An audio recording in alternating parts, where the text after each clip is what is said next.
സൗദിയിൽ നിന്ന് നാട് കടത്തപ്പെട്ട UP സ്വദേശിയെ കൊച്ചിയിൽ കാണാതായതായി പരാതി. മൊയ്സുദ്ദീൻ എന്നയാളെയാണ് കാണാതായത്. ബന്ധുക്കൾ നൽകിയ പരാതിയിൽ നെടുമ്പാശ്ശേരി പോലീസ് അന്വേഷണം ആരംഭിച്ചു.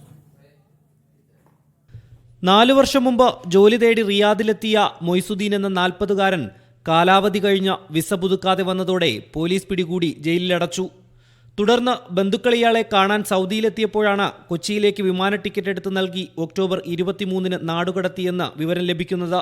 എന്നാൽ മൊയ്സുദ്ദീൻ ഇതുവരെയും നാട്ടിലെത്തുകയോ ഫോണിൽ ബന്ധപ്പെടുകയോ ചെയ്തിട്ടില്ലെന്ന് ബന്ധുക്കൾ പറയുന്നു. हमारे भाई सऊदी में रहते थे।